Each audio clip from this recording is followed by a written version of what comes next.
Let's do this. The Cult of Hockey podcast by the faithful and for the faithful. I am David Staples of the Edmonton Journal, and I'm here tonight with Kurt Leavins. Welcome, Kurt. Hello, Dave. How are you tonight? Great. That was a scintillating victory. That was a great win.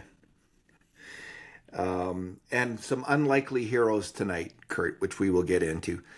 We'll also talk about some player transactional news tonight, other than just Edmonton's 3-1 win over the Winnipeg Jets. We will talk about the Oilers losing Noah Philp to the Carolina Hurricanes on waivers, and about the possible, seemingly likely trade of Andrew Mangiapane.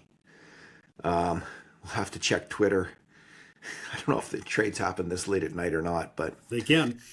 Wouldn't be surprised. And as Jim Matheson pointed out, the Winnipeg Jets would be possibly a location for Mangiapane to go to, considering their lack of depth scoring. Anyway, Kurt, let's deal with this big win over the Winnipeg Jets, and it was a big. It claws them back to real 500, 20 wins and 20 losses.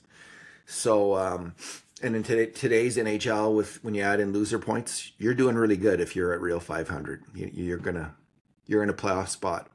I don't know if there's been a real 500 team since in the Bettman point, loser point era that hasn't made the playoffs. There might be one or two, but mostly if you're at real 500, you make the playoffs. Pretty strong indicator, yeah. Kurt, your good thing. My good thing tonight was none other than the guy responsible primarily for Edmonton's win tonight. The guy who has saved the Oilers' bacon on successive seasons when he's had to go into the nets under duress, and went into Winnipeg, his hometown tonight, and did it again. Calvin Pickard, the game's first star, made 21 saves. If the Winnipeg media isn't saying that they got goalie tonight, they got it wrong, because they did. Calvin Pickard was excellent, and there is a long list of important stops that Pickard made on the night that helped him earn that first star selection. And it started early. Jonathan Toews got a really good 5-bell attempt early in the game, and he stopped that. A big save on Morrissey on the PK, another stop on Scheifele. He had 15 saves in the first period alone. A poke check, then a rebound stop on Pearson in the second. On the PK with the Jets on the power play, he made a good stop on a Velarde backhand, and then a terrific pad stop on O'Connor on Connor right at the end of the second period. Third period, I know you believe his biggest save of the game was on Barron early in the third period, and so it went. 41 stops ties the career high in a game for Calvin Pickard. What a performance it was, and I mean we'll get into some of these details later. But Calvin Pickard, it's not overstating it that he's probably playing for his NHL career at this point, because the Oilers have the Oilers have 3 NHL quality goaltenders on their roster now. One of them, albeit one of them being injured at the moment. So Calvin Pickard not only has to pick his team up, he has to pick his career up at this point in time, and it's impossible to say that he did not respond in kind tonight. Yeah, that save on there was 2 that were kind of similar. Tanner Pearson's shot early in the second was also the second shot. He gets one shot and then he follows it up with another in close. Yep. Was like unreal save. But then in the third period, Barron, apparently McDavid blocked the first one. It's kind of hard to tell sometimes on the Amazon broadcast what happened. But it's marked as a block on the official scorers thing. And then Barron moves in and gets the rebound. And he just drives that at the net from 10 feet away. And Pickard manages to put it over the crossbar with a save. It was an amazing save. He was amazing all night. I didn't give him a 10 because there was a pretty juicy rebound on the one goal that he did let in. Wow. Okay. If we're completely honest. I mean, that's fair. Usually a 10 for a goaltender, unless you're Ben Scriven's 60-plus saves you pretty much have to get a shutout. So yeah, and there's nothing wrong with the yeah. 9. There's nothing wrong with the 9. A 9 ain't too shabby. Especially when, if you're the main fault on the goal against, right? Like if you're the main, like if he had just had one goal against Kurt and wasn't at fault, he might have got a 10. But because he because he was the primary culprit on the goal against. Although that's not even true. Max Jones, the other hero of the game. I would have tagged Jones with the primary on Max that Jones one. decided to rush the puck out of the Oilers' end all by himself and gets trapped on the boards. And then to make matters worse, Max Jones doesn't cover the shooter, Adam Lowry, going to the net. But there was an awfully nice rebound that probably didn't have to be there for Max Jones. So, the hockey gods giveth and the hockey gods taketh away. So actually, I will recant my primary culprit statement about Pickard. Max Jones was the primary culprit, and Pickard also was a culprit. The expected goals. So the grade A shots in this game were 21-9 for the Jets, with the subset of 5 alarm shots, 10-6 for the Jets. That close, out to, let's say, and I'm going to round off the expected goals because this isn't an exact science. Whatever, like if anyone thinks expected goals isn't an exact science, they're lying. It's just these are always estimates. So it was about 5 goals for the Jets, expected goals, and 2.5 for the Oilers. Pretty good game when you let in when the expected goals are 5 and you let in 1. That is hell of a performance. It really was. It was fantastic and great to see him under duress. Right, he is fighting for his NHL life. There's a lot of. I never knew what this word meant until about 10 years ago, but there's a lot of pathos, which is about human struggle. That's what that means in watching Calvin Pickard play right now, because he's a bit of a local legend, and the people who like Calvin Pickard, they really like Calvin Pickard. He really hits the sweet spot for some people, Kurt, and I'm going to put you in that number, but which is, I think, a fair comment. But I have friends, same thing. They just love Calvin Pickard. There's something about him. And I get it, like the story around him, the underdog status, the veteran coming in, the playoff success. I get it. And so this was a really big night for Pickard and his fans. And if he keeps playing like this, the Oilers have gone from not having any decent goalie prospects to 3 all of a sudden, which is kind of cool. And I wrote this in my 9 Things column on the weekend. We'll talk about losing Noah Philp on waivers in a minute.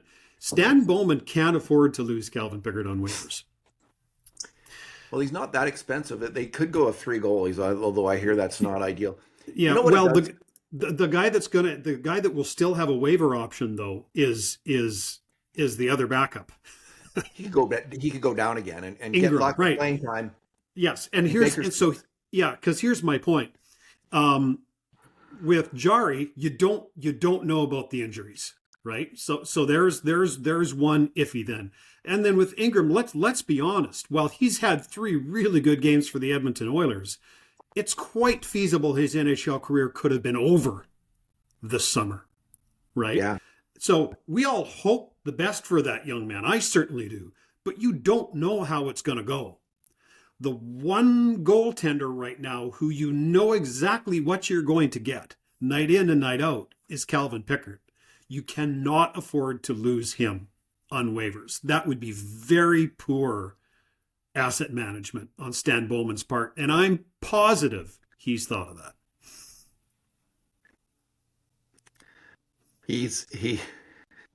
I was so impressed with your spiel there, Kurt, that I forgot what I was going to say. It's hypnotizing, yeah. Yeah. Ingram can be sent to the minors, so that's a definite possibility. Oh, here's the point I was going to make. The good news is this. There's good news for all Oilers fans, and there's good news for you, Kurt Leavins. The first good news is this really gives Tristan Jarry a there's no rush now, right? Absolutely. As long as these guys are playing okay to great. Hmm. Um, Heal up, man. Tristan Jarry is number one. I think he was traded for that. He is going to get a chance to reestablish himself. He's got much more chance of success if he comes back totally healthy. And Agreed. like Hyman, they didn't rush. I don't think they took a little 2 weeks extra with Zach Hyman there. Hmm. Maybe they were being extra cautious, but that's the way to go with Tristan Jarry. No need to rush back. I'm assuming they said a few weeks. I'm assuming that meant a month anyway. So it's going to be, but maybe now you have 6 weeks.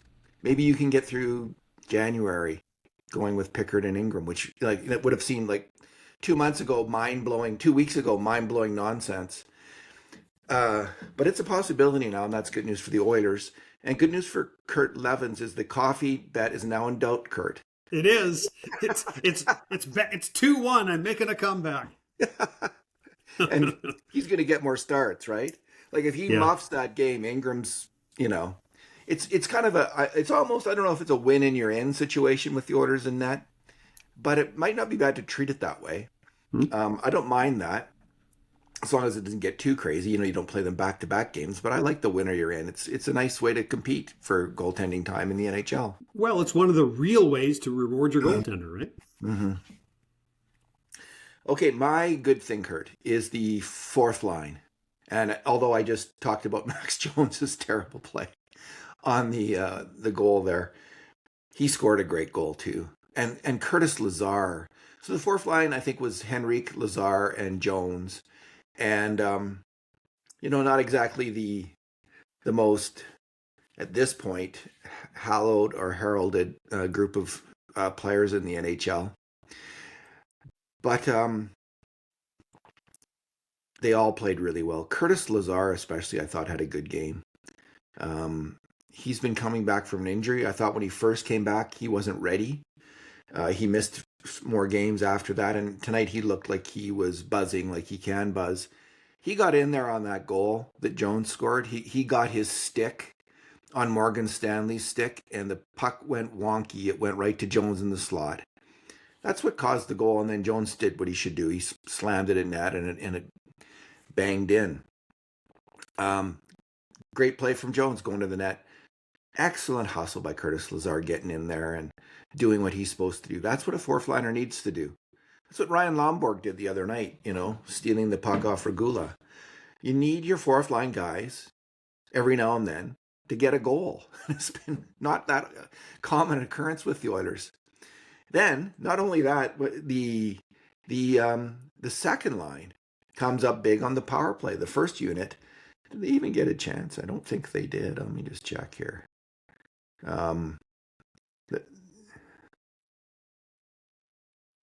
No. The first unit's out, and they don't even get a grade A shot. So they put out the second unit on the power play, and it's just a great goal. Who's rushing it in? I'm trying to Henrique think. on the entry. Henrique moves it to Savoy, and Matt Savoy does what he's got to do. Use his speed to create a scoring chance. I mean, he's struggling to put up points right now. And there's a couple of young players in Quinn Hudson and Ike Howard who are also breathing down his neck. Not just Andrew Mangiapane's neck, but Matt Savoy's neck. He's got to make scoring plays, especially if he's playing in the top six and on the power play like that. And he did tonight. Rushed in there, put it over to Ekholm. Ekholm put it right back to him. Savoy drove it at net. And Adam Henrique charged hard at the net. I don't know how he got the assist, if it was like if he tipped the puck or something at that point. He did tip it. If you look at the replay, it's okay. They didn't initially have the assist, but then they added it to him later. He tips it there, and then it goes to cool hand Jack Roslovic. That guy is so good with the puck. He impresses me every time he touches the puck. He is a top six NHL player right now. I don't know why he hasn't been throughout his NHL career, but he is now for the Oilers. He is a really solid offensive player, and that goal was money. He just looked at Hellebuck and he picked the open spot, low far side, and snapped that puck in. A beautiful goal scorer's goal. He lit the lamp, as Scotty Bowman used to say. Still does. It's amazing, Scotty Bowman. And a great goal. I don't know how they did. Maybe they didn't do so great on the shots totals, but they scored. The fourth line scored a big goal, and then Henrique, as part of that unit, was also in on the second goal. So just huge for the Oilers to get some goals from those kind of players. Well, nobody did well 5-on-5, but I do Okay. agree with your assessment of those players on the fourth line in that all three of them made significant contributions to this game. We already talked about the Max Jones goal. We talked about Lazar's play that set up that goal, but Lazar also led the team in hits with 5. So there's that. And then Adam Henrique, very very good on the PK and was 63% on the faceoff circle as well. So those are little things that you need veteran players to do to contribute to victories like this. And with Curtis Lazar, hey, if you're wondering why Noah Philp got waived and is now a Carolina Hurricane, it's Curtis Lazar, man. He was just the more reliable fourth line player at the end of the day. So. Yeah, do you think that's it, Kurt? I mean, obvious. 100%. I think that's the reason. You could well be right. I was thinking it was Clattenburg who they need for the fourth line. They might need Lazar. You're right. We'll get into this later. We'll talk about this more fully in a bit. I don't disagree that they need Clattenburg, but I don't think that's why Philp is no longer here. But yeah, we'll get into that later. Okay. Your bad thing, Kurt. My bad thing is the 5-on-5 play. It wasn't good tonight. Thank you, Calvin Pickard. But when you look up and down the natural stat trick numbers tonight, not only were there only, I believe, two Edmonton Oilers above 50%. 5-on-5 CF. Zach Hyman was 53%. Connor McDavid was 52%. Everybody else was below 50%, and not just a little bit. Adam Henrique, 20. Matt Savoy, 21. Trent Frederick, 30. Riley Stillman, 32. Matthias Janmark, 29%.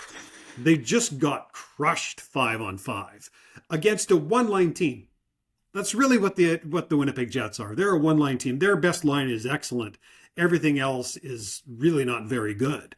But 5-on-5, they didn't handle them well at all.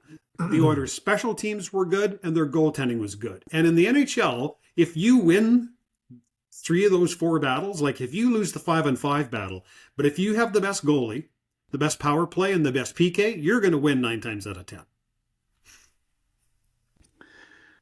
No, they were just beat on every aspect of the game, like in terms of grade A shots. Like it's a feeling of euphoria when the goalie plays so well and steals a game in such dramatic fashion. It only happens 2 or 3, 4 times a year for most teams. Like maybe for some teams with a great goalie, it happens more often. Yeah. But for the Oilers, at least in the last 15 years since I've been looking at grade A shots, this only happens happened earlier with Skinner. There was a game in New York, I think. Yeah. Where he did it. And this is the second game time. reminded me of that Ranger game. Yeah. So it's not necessarily a good signal for the team. They shouldn't be feeling too good about themselves. They got really outplayed, and there were some problems on the. Again, I'll just get to my problem. It's the Vasily Podkolzin on the PK, and so the Oilers. Podkolzin has got a lot of praise this year, including from you and me, Kurt. Like we have praised him a lot. He's worked his way. He's a fixture on the second line. But he has a problem on defense, both at even strength, but it's even more noticeable on the PK. It's being pulled to the puck and out of position. And you can get away with it more at even strength because it's more man on man and there's other people covering all the other guys. But on the PK, when he gets pulled, and it's typically this, the puck will go out to the point, at the top of the point, and he'll just be magnetically pulled out there about 1 stride or 1.5 strides further that he should go. And then what happens is when they pass around him, it's a 4-on-3 down low. And it's, which is a much more dangerous situation. And there's wide open players because he's taken himself completely out of the play.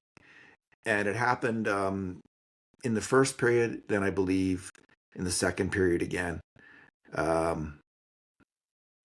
Yeah, there was in the first period there was a really dangerous Kyle Connor shot because of him, and then a rebound shot, and he's just got to be a little bit more careful about being drawn out of position. You move towards the puck carrier when you think you can steal the puck. You move aggressively towards the puck carrier on the PK when there's a chance you're going to win it. You don't move aggressively towards them for any other reason, really. You play a zone and you're guarding the passing lanes, because the most dangerous thing on any power play are cross seam passes leading to a one-timer shot. And that's what he's allowing. That's what he's causing right now by being,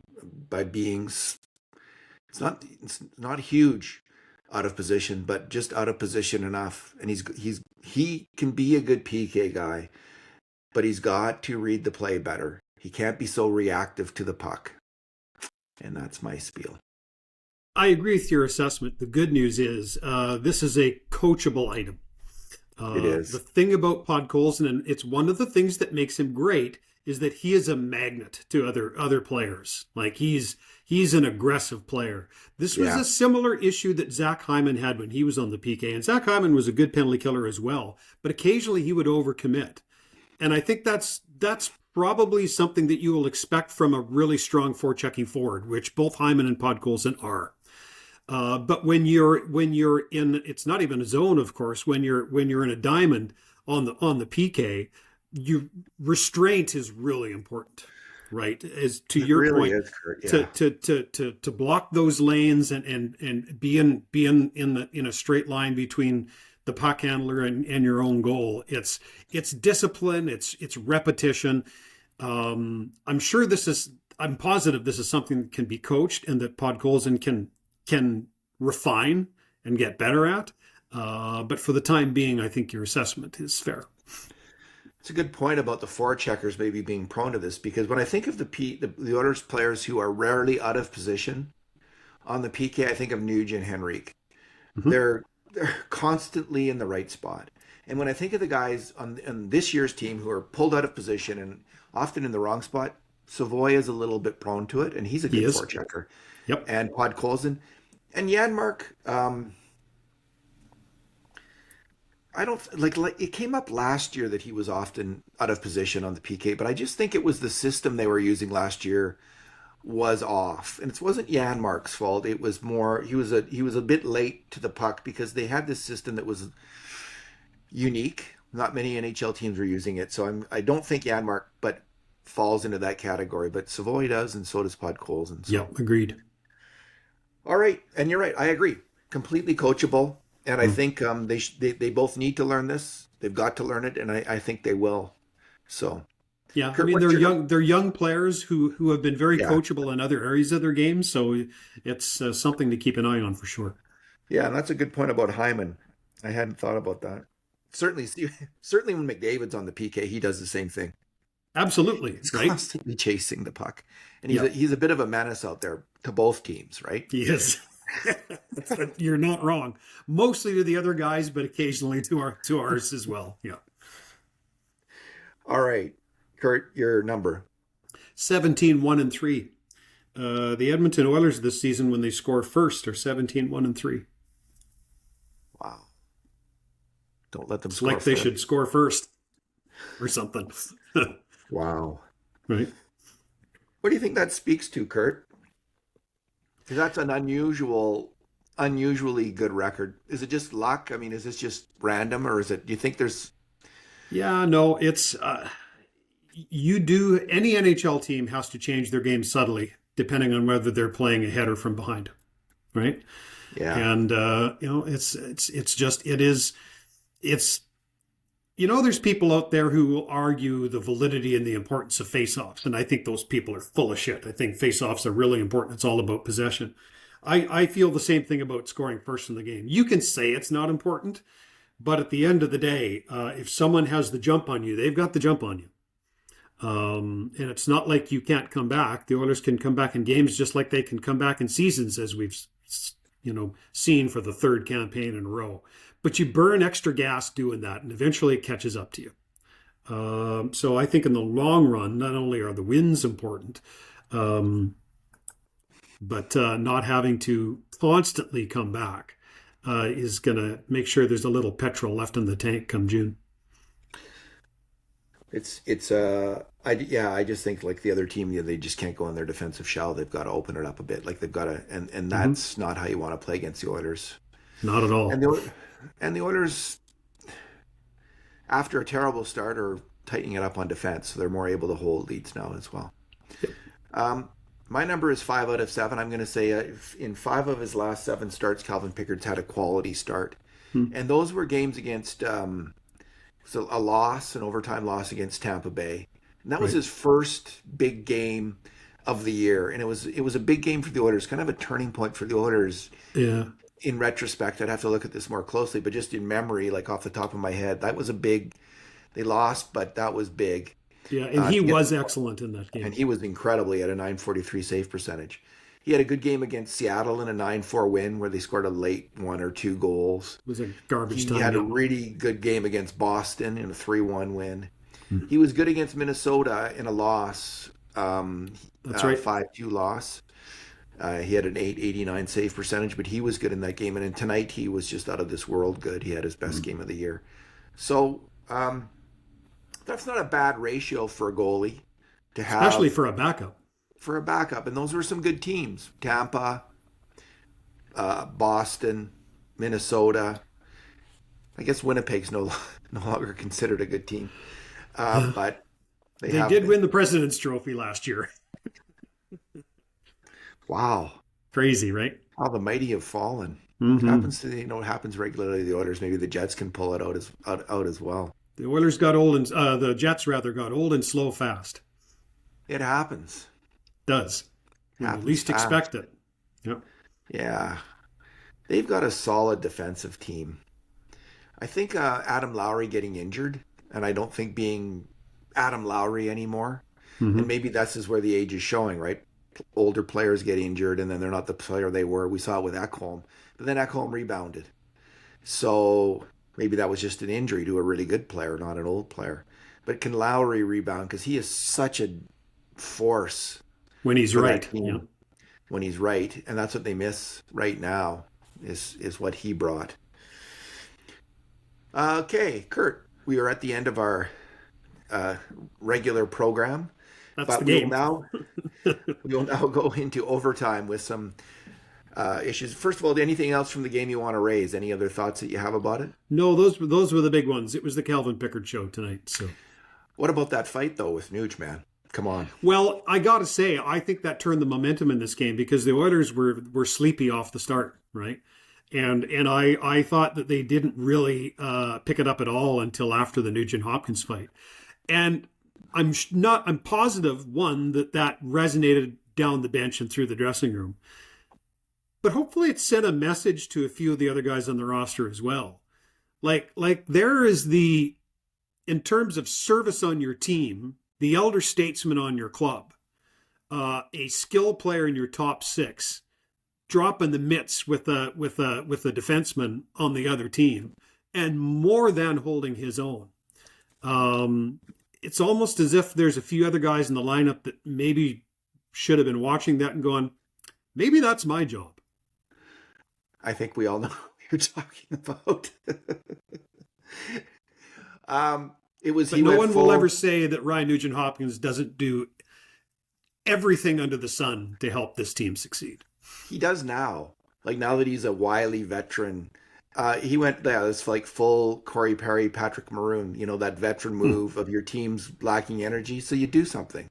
Yeah. And if that means the only thing you can do in that moment is pick a fight, you pick a fight. And that's great. That's great if that's what, because he has become I think he's just become like the best version of Ryan Nugent-Hopkins we've ever seen, and it's not that close. It Yeah. started it really took off in the playoffs last year, where he rose to, like, he had been pushed out of the playoffs. We've been talking about this for a couple of years. He hadn't done that well. He was a great playoff performer last year, even when he broke his hand and was playing with a broken hand against Florida. He was one of the Oilers' best forwards, if I not the thought he best was forward in their the best final. forward in the final. Yeah. Yeah. So way to go. Like, in terms of, like, players, players are what they are. They can't change. They can change. Mm. They can get experience and take their game to a whole new level, and that's what we're seeing with Nugent Hopkins. Let me throw a bad thing in here. The instigator minor that he was handed for that fight. You know, Stupid. He you never can deserved tell that. that there's too many people in that NHL office who've never played because they just don't have a damn clue. You know, to hand out a minor like that in a case like that, all you're saying to skill players is, we'll penalize you for defending yourself. That's all it says. Because the Yeah. hit from Pionk was dirty, right? It was greasy. Now, you expect that from Neil Pionk. He is that kind of player, and if he's on your team, you love him, right? But it Hmm. was a greasy hit, so Nugent Hopkins, because he doesn't take any crap, turned around and poked him one. Then the fight ensued. I thought it was a really, really loose premise for an instigator minor in the first place, but I just think the rule is dumb. Let the players police it, and you'll have fewer problems. Get out of their way. I agree. All right. Kurt, the Noah Philp um, Hmm. uh, waiver thing. On a scale of 1 to 10, in terms of it being bad for the Oilers, how would you rate this? A five. I mean, on one hand, I feel bad because this is a guy that they literally discovered for free in their backyard, and he turned into an NHL prospect. Um, it's really a shame that they couldn't hold on to him and further develop him. But I got the strong sense that there was not a consensus within the organization that he was a strong prospect going forward. And so What I, did you think of his? What would you say his? I'll say what I thought his weaknesses. There was two. Mhm. Um, for a fourth line player, for a fourth line center, he still had things to learn as a defensive center. He has to be a really trusted defensive player.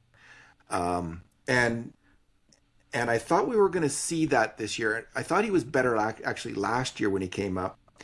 But what I saw this year was him out of position a few times, getting too high on the play, as if he was trying to force the offense.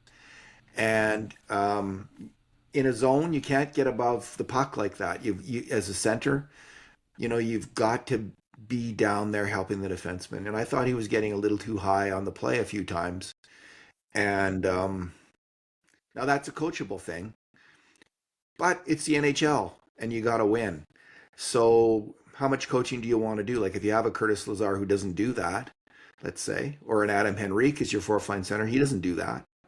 Then you don't have to coach it. You just get it done. And the other thing is, in the playoffs, in the regular season, Adam Henrique is not a physical player. But in the playoffs, Adam Henrique is a physical hockey player. And when you're thinking about the playoffs this year, which is what they have to get to, he you don't know if Phelps going to be step up and be a physical player or a strong defensive player. If there's going to be a few of these lapses, which I noted this year, you do know Henrique is going to be strong defensively and a strong physical player, and that's what you need from your fourth line center. I think it's Henrique's play and the existence of Josh Szymanski, a big, young version center who's just like Noah Philp, but he's 4 years younger, and he's ripped. He's playing strong two-way hockey in the American Hockey League. So that's why I think they felt they could risk putting Philp on waivers. I don't think it's a good thing. I think obviously they would have preferred, and I was sad to see him go. I think it's a loss for the organization. I think there's a let's say a 33% chance. That's what I wrote today. 33% chance that he develops into a player who has 4 or 5 strong years as a fourth line NHL center in another city. So it's not a coin flip. I don't think the odds are that good that it's going to happen, but there's a real chance that he's going to develop into a very useful fourth line player for another team.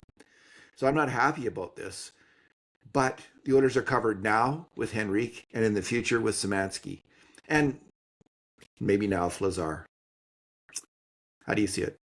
I think Curtis Lazar is the reason he's not here anymore. I don't think Szymanski's going to play in the NHL this year or next, although I agree on his value as a prospect. Fact of the matter with Noah Philp, he's big and soft. And unless he figures that out, he's not going to play long for Carolina either. I like a lot of things about Noah Philp. I was cheering for him. And in his personal life, many more reasons to cheer for the kid. But it was frustrating to see someone with that much reach and size on opponents and just not be willing to use it. But there's an old saying, and I might have said it last podcast. You did. That dog don't hunt. Well, that is a very blunt way of putting it, Kurt. But you may be quite accurate with that. Like, and again, I've seen this. Like a few years, I've watched the AHL games, many of them, and it struck me repeatedly how big a problem that is with so many AHL players as compared to NHL players. Is they could make, like Noah Philp, if he decided to play as hard as Curtis Lazar does every night, let's say, if he made up his mind to do that and to be that hard, play that hard every night, he could make $10 to $20 million. That's within his grasp. It's within the grasp of many AHL players if they could find a way to do that. And I just think it's really, and I don't say like, I'm not going to call players at that level soft personally. But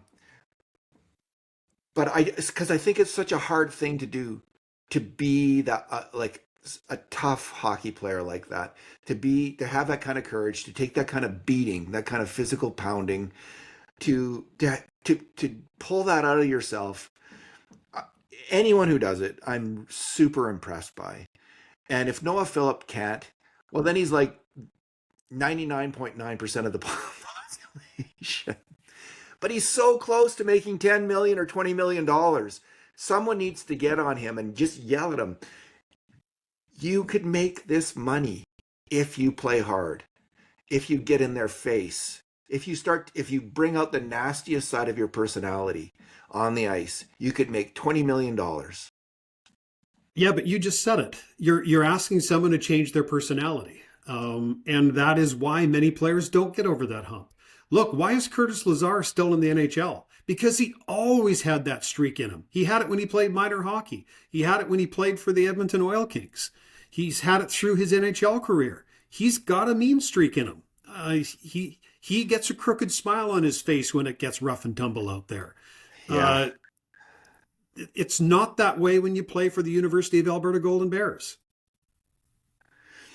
It's right? Interesting. I mentioned last time I listened to Scotty Bowman's Ken Dryden's great book on Scotty Bowman called Scotty, and he's going through the greatest teams of all time, and he just detailed the 1952-53 Detroit Red Wings. And Bowman, one of the biggest compliments that he will throw at a player is he was nasty. Gordie Howe, Ted Lindsay, like these people were hard men of hockey. They were nasty. They were so difficult to play against. Maurice Richard. And we see it repeatedly in some of the greatest players in the game. They are just nasty pieces of work, and it's part of their greatness. It's part of hockey. Hockey is a fierce, nasty game at that level. Well, that cross-check that Leon Draisaitl threw tonight, Leon's got nasty in him, He does. And for all the people who, wring their hands about him taking minor penalties, I'll take those, because it just makes him harder to play against, and it gives him space. Just like that fight that Nugent-Hopkins took tonight, that gave him space for the next 2 months, right? That Detroit team, I believe Alex Del Vecchio was on that team as well, and he was no shrinking violet either. That was a tough damn team. And winning teams do have that element on them. It is essential in hockey, right? Yeah, they had another guy on the third line. I think his name's Tony Lewicki, who was also really tough. Yes, he was. Yeah. Yeah. So yeah, Nuge has developed this nasty streak to some extent, and you know what? Darnell Nurse was kicked as hard as he's been kicked in his NHL career 6 weeks ago for forgetting that's what made him the player he is. A big part of it is to be nasty. And he has been playing a much more physical, nasty brand of hockey ever since. And he is playing great hockey ever Agreed. since then. Remember a couple of weeks ago when he was at his lowest point, I said, when did Darnell Nurse become easy to play against? Yeah. Right? And someone said a version of that to him because he has not been since, to his credit. Everyone in the city was saying it, and it finally, as Elliot Friedman said, I think the noise is getting to him. Well, that was the noise. That was a part of the noise, at least. And don't forget who you are and what got you here. That's why Curtis Lazar is still in the NHL. I want to see that nasty version of Darnell Nurse in the playoffs so Me bad. too. Kurt, the final thing is the Mangiapane trade rumors, and it was broken this morning by Elliot Friedman on the 32 Thoughts podcast. Essentially, that both the Oilers and Mangiapane are open to moving Mangiapane. And so that was a very credible rumor. And the more I thought about it, and when I wrote about it, I said, if I believe this rumor is true, obviously, like Friedman doesn't make stuff up, but it's probably from, and it's probably from the agent. And then the Oilers, there was a report later tonight that the Oilers had given the agent freedom to try to make a trade. And I think there is a market. I personally believe there's a really, let's say an 80% chance Mangiapane will be traded, that there is a market for him and the Oilers won't have to add a sweetener. He's only making $4 million a year. He hasn't combined well with McDavid or Draisaitl. That's a hard thing to do. Many have tried, few have succeeded. There's a list of 24 players who came in with high hopes of playing with McDavid or Draisaitl and failed. And there's a list of about 5 who succeeded. He's not turning out to be one of them, and he wants to go somewhere else. It would be huge for the Oilers to move him for 2 reasons. They've got at least 2 players in Hudson and Ike Howard who are ripping it up in the AHL and look like they're very close to being NHL ready. And they're much cheaper players. That cap space, though, the $4 million, if that's available, like the Oilers are, it's going to be super tough to make a big trade for the Oilers unless they move out cap space. So if they can move out Mangiapane's $4 million, then they have a $4 million slot, essentially. 3.6 for Mangiapane, right? Is it 3.6? I think that's the cap hit. Oh, geez, I've been misreporting it. I better go fix my copy. 3.6? I'm sure you're right, Kurt. Yep. So that's it is 3.6. That's a lot of money. It is for the Oilers to get available. So if he, like, I didn't think this was going to happen, and it's great news if he's open to it. What do you think of it? You know how I just said that Noah Philp's not here because of Curtis Lazar? If this comes to pass, Mangiapane will have left town because Jack Roslovic showed up. Roslovic has basically taken the job that they signed Mangiapane to do, and he's better at it. Look, I had all sorts of time for the Mangiapane signing. The guy I had watched in the past, I thought could be a benefit to this team. But you know what? I did hear reports in the summer that he had lost a step. But yeah, you're never too sure how credible those reports are, right? But when you watch him this year, this isn't a case of Chris Knobloch just didn't give this guy an opportunity. He gave him all kinds of opportunity. He spent the first half of his season in the top 6 playing with 2 of the best players on the planet and couldn't piss a drop. If you ask me, I get why Andrew Mangiapane wants more playing time. Well, then play better. I don't know if he's complaining, like I don't know if he's complaining that he never got a shot here, like a chance. I'm not saying he's complaining. I'm saying that other people are saying that he didn't get a shot. I'm not putting words into Mangiapane's mouth. That's not what I said. Who's saying he didn't get a shot? He obviously got a shot. All kinds of people are. Oh yeah, it's so ridiculous. They're the same people who Yeah, just don't get me started. They're out there. That is You, just you know them. dumb. It So I is. don't know. I don't like, listen, I follow, like, I'm on Twitter, but I only follow about 300 people. Hmm. Like, I follow a lot of people, but I only really focus on about, I have a list of Oiler fans that I follow closely, and none of them were saying stupid things like that I saw. So, Yeah. um, But I just, I think that's the bottom line, is he just played himself out of a job.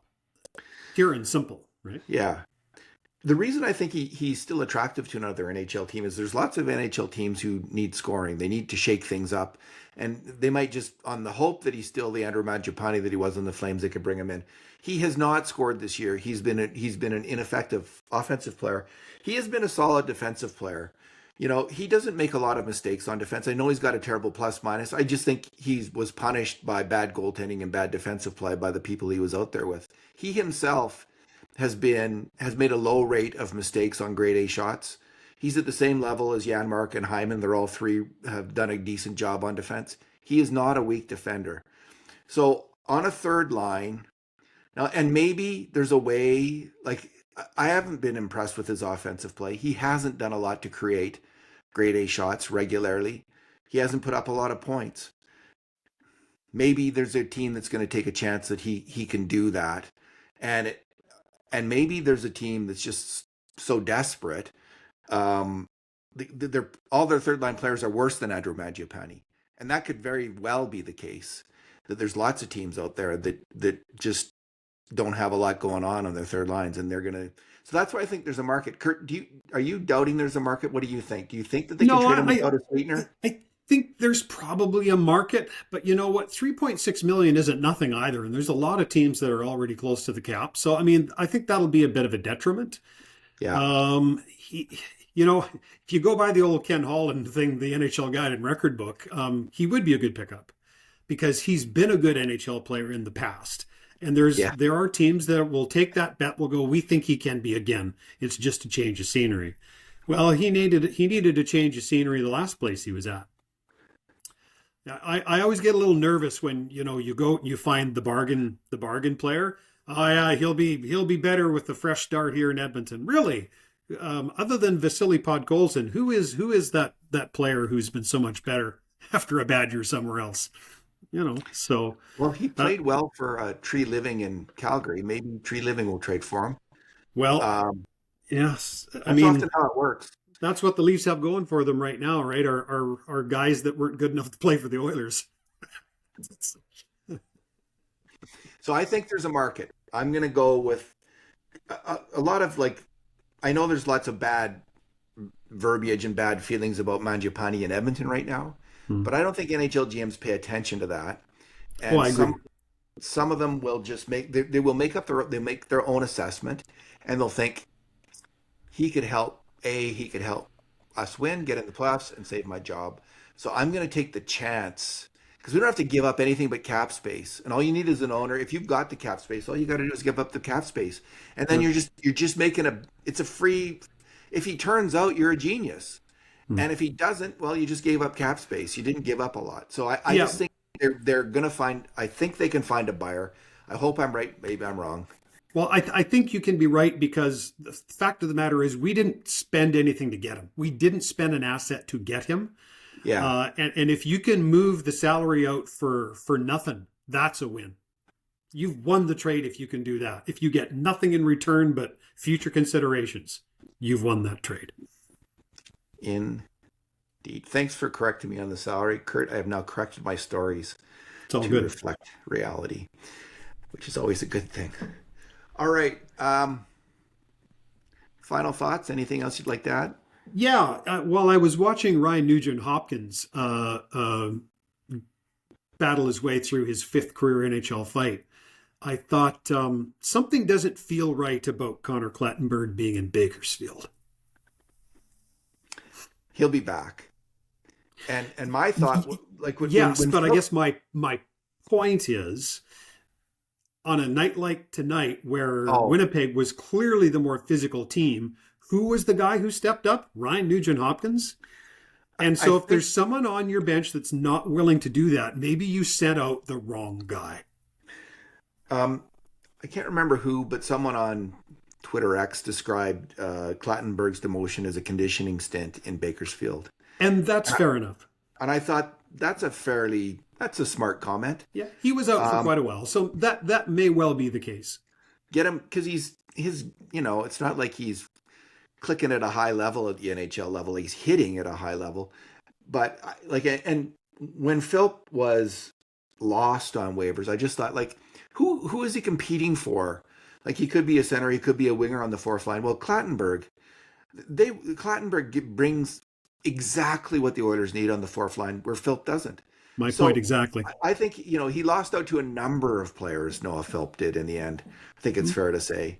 Yep. And I wouldn't be surprised at all to see Connor Clattenburg on the Oilers roster in the playoffs. The Calgary Flames pushed the Oilers around. Klapka and Big They Ball. did. I thought that line won that game for them. They did, and Nurse stood up. Nurse went after Klapka, knocked him down a couple times. Mm-hmm. Just can't be Darnell Nurse. They're going to need one or two more players. I think two more players who bring that physical aspect. And if Trent Frederick isn't one of them by then, he won't be playing. He'll be sitting in the playoffs. If he sits, that opens up cap space as well. So I wouldn't be surprised at all to see the Oilers go that kind of nuclear option with Frederick if he's not turned his game around. They're not going to be playing him if they can play someone who will stand up for their teammates instead. Now, Frederick has done that a few times. He has, to be fair. Yeah. I have one other thing to throw at you tonight, and it's not like me to start a rumor. This is just an observation, and I don't know anything. But there were two healthy scratches in the NHL tonight of note. One of them was Andrew Mangiapane for the Edmonton Oilers with a cap hit of 3.6. The other one was Jake DeBrusk for the Vancouver Canucks with a cap hit of 5.5. How many years does Jake DeBrusk have on his deal? He signed a 7-year contract. Oh, boy. Interesting, though, right? That's a big bet for the Oilers, a big cap hit over time. As I say, I'm not suggesting or promoting that. I just think that the irony is high. On a night when Mangiapane sits making all that money, Jake DeBrusk does the same thing in Vancouver. It's interesting because, like, when you talked about Mangiapane, like, his last team didn't want him. He needed a restart. DeBrusk is kind of, Boston decided not to sign him, right? Yep. Vancouver decided not to play him. So now there's kind of two strikes. And on a 7-year deal, wow. I was hoping they were sure with Frederick, and I hope that in the end they're proven right about Frederick. It's a way bigger bet on DeBrusk. Can they make another double down and bring in another guy on such a long-term big, are the Canucks really going to eat half of that contract for 7, whatever it is, 5 more years after this? If they were to eat part of the salary so the Oilers could even afford him this year, I don't know if they would do that. I think it's highly unlikely. I think they're behind Stillhurt from the Vasily Podkolzin trade, so I think it's unlikely they'll do Edmonton any favors. I just think it's interesting. Yeah, he's had years. He's 4 years, 27 goals, 25 goals, 27 goals, 28 goals last year. Rough and tumble and hard to play against, but there's always been rough and tumble and hard to play against. I was going to say, this is it, David, right? There's always something that's held him back, and you can see a lack of willingness to do that in Boston would not work out well in Boston because they pride themselves on playing Bruins hockey, right? Yeah. Whatever the hell that is. But if it follows you around a little bit, after a while, you start to wonder, maybe it is true. That's all I know, yeah. I don't know about the player, other than he's highly skilled. Obviously, he's got a lot of skill. For sure. But you just wonder, man, this is really early in a contract to be sat down. And it's 100%. Not at Trent Frederick proportions, right? First year of an 8-year deal, but it's the second year of a 7-year deal. Yeah. And you have a ton invested in this player. And you're already sending him the biggest message you can send. Wake up. Get playing. So, man, to me, that's a real red flag on making any kind of trade. There's got to be better options this year and down the road. But again, I don't know about Jake DeBrusk.